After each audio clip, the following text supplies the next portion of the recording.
And in the following clip, we're going to see that Fox News reported that in the case of one missing precinct, they didn't even use the actual vote totals. They simply consulted Romney's camp and Santorum's camp, and they came up with a, quote, gentleman's agreement about what the vote tally should be. Chris Wallace, Chris? Let's take it. Thanks so much. Yeah, Carl, you've just gotten some word from a source in the Republican National Committee. Tell us what it is.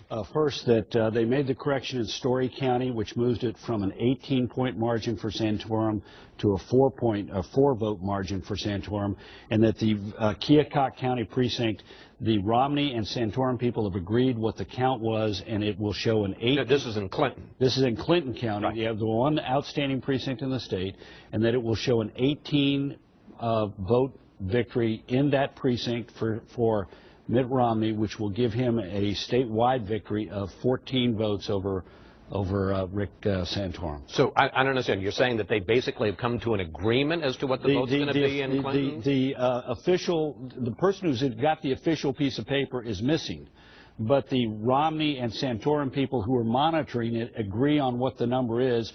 So until they've basically agreed, we will confirm, both of us, the outcome in this particular precinct, and the state party will accept that. So they don't even have the results. They don't even use the results. They will simply allow the Romney camp and the Santorum camp to decide what the results were, and the state will accept that. That's not even to mention the documented 8 missing precincts and all kinds of other anomalies, in addition to the fact that the GOP moved the vote count to a secret location. As I said, the most reasonable explanation for why these papers were not turned over from the other precincts is that they did not want to include them in the official result. According to the article Iowa Vote Fraud Official, quote, other missing or uncounted votes were expected to be heavy Ron Paul supporting major populated areas and college town precincts, now leaving the true winner forever in question, end quote. And it's interesting that with these 8 precincts missing, Ron Paul wound up finishing in a very close 3rd place. In this article called 2012 GOP Caucus Count Unresolved, it also confirms that 8 precincts were not reported. It says that they will never be certified. It says that we will never know who won. It also makes the amazing admission that for years the Iowa vote count was turned over to the Voter News Service. The Voter News Service replaced the News Election Service, and the National Election Pool, which works with Edison Research, is the latest version of that organization.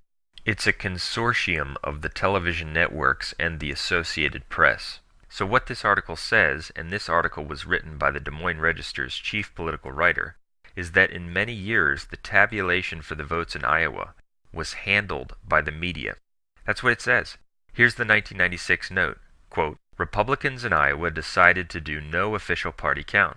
Instead, the tabulating was handled by the Voter News Service, which replaced the News Election Service, end quote.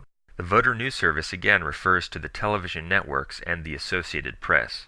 So we have not free elections, we actually have the media controlling the elections. This is from the Des Moines Register's chief political writer. No wonder then that in most cases the media can declare a winner with 0% or 1% of the vote in, and so the whole thing is rigged, the whole thing is a hoax. In the places where computerized voting predominates, which is almost everywhere, it's very easy for them to rig the election. That's why they can call those states with none of the votes, or with a very small percentage of the votes in. In a few of the other cases it requires a little bit more effort, such as in the caucus states. That's also why a candidate the media does not consider to be, quote, top tier, might do very well in a state like Iowa, and yet he will have no chance as we move into the other computerized voting states. I also find it interesting that CNN calls their coverage of the elections America's Choice 2012. Perhaps they call it America's Choice to put a special emphasis into the minds of the audience, that America, the people, are determining the winner, when the facts indicate otherwise. Another noteworthy example of what we're discussing came from the 2010 senatorial election in California between Democrat Barbara Boxer and Republican challenger Carly Fiorina. NBC declared the winner of that race with only 17% of the vote in, and you can see on the screen that of the 17% of the vote that they supposedly had in, Fiorina was leading Boxer. So they still didn't have 83% of the vote, and of the 17% that they supposedly had, Fiorina was leading. Nevertheless, they called the election for Boxer at that time, and what do you know, Boxer wound up winning. That's because they knew the result in advance. After seeing this expose, someone may ask why the media would call the results so early, for example in some cases without any of the votes, and risk their hoax being uncovered. They could simply wait longer. And there are two reasons for this. The first reason is the ratings.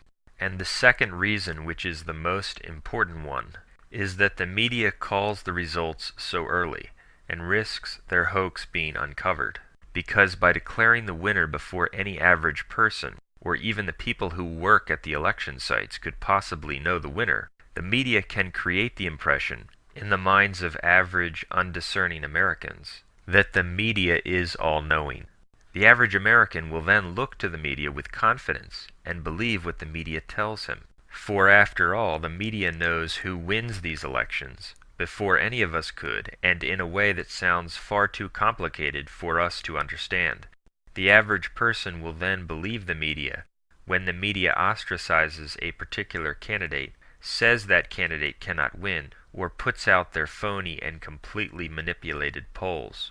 Thus, their announcement of the winner, without any of the votes, is crucial to their control of the people, and they correctly assume that their story will be accepted without question by almost everyone.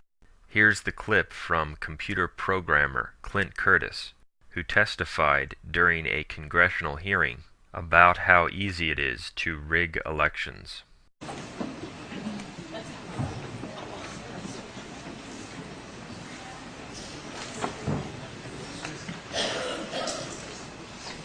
Mr. Curtis, would you please state your full name for the record?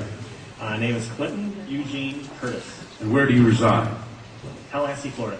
And what is your profession? I'm a computer programmer. Would you please speak into the microphone so the audience can hear your testimony? I'm a computer programmer. Mr. Curtis, are there programs that can be used to secretly fix elections? Yes, How do you know that to be the case? because in October of 2000, I wrote a prototype for President Congressman Tom Feeney at the company I work for in Oviedo, Florida, that did just that. And when you say did just that, it would rig an election? It would flip the vote 51-49 to whoever you wanted it to go to and whichever race you wanted to win. And would that program that you designed be something that elections officials that might be on county boards of elections could detect? They'd never see it. Mr. Would you answer that question once again? They would never see it. I'm the 44th President of the United States.